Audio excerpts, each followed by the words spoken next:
નમસ્કાર, આપ જોઈ રહ્યા છો નેશન પ્લસ ન્યૂઝ. હું છું આપની સાથે હેતલ ભગત. છોટાઉદેપુર જિલ્લાના નસવાડી ખાતે સરકાર ફળિયા 4 રસ્તા વિસ્તારમાં અંબે માતાનું મંદિર આવેલું છે. તેની નજીકમાં મસ્જિદ આવેલી છે. જ્યારે છેલ્લા 50 વર્ષથી માં અંબે માતાના મંદિરના પટાંગણમાં હોળી પ્રગટાવવામાં આવે છે. જ્યારે સાંજના સમયે આરતી અને અજાન એક જ સમયે થાય છે.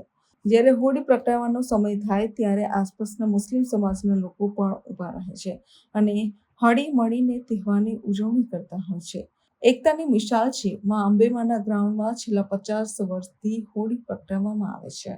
આજે હોળીનો પર્વ છે જે નસવાડી 4 રસ્તા ખાતે ઉજવીએ છીએ. દર વર્ષે આજે લગભગ 50 વર્ષ ઉપરાંત અહીંયા આગળ હોળી ઉજવવામાં આવે છે.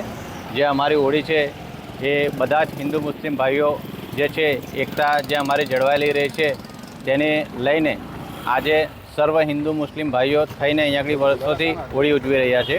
અને આજે જે અમારું પરંપરાગત રીતે આ રીતના ચાલતું જ આવેલું છે.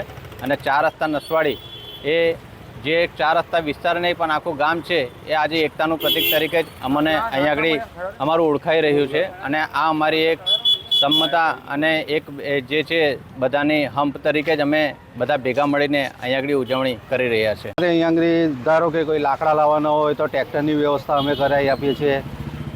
લાકડાનું ગોઠવવાની જો પ્રોગ્રામ હોય છે તો અમે ત્યાં પણ હેલ્પ કરીએ છીએ.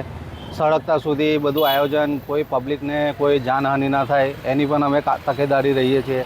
જ્યાં સુધી હોળી બિલકુલ પતી ના જાય ત્યાં સુધી અમે અહીંયા ઊભા રહીએ છીએ. કોમી એકતાની કેવી મિસાલ છે? કોમી એકતાની મિસાલ જે અમારા નસવાડીની છે એવી મિસાલ તો મને નથી લાગતું કે આખા ભારતમાં કોઈ જગ્યા પર હોય. Rehan Patel, nation plus news, Chhota Udepur.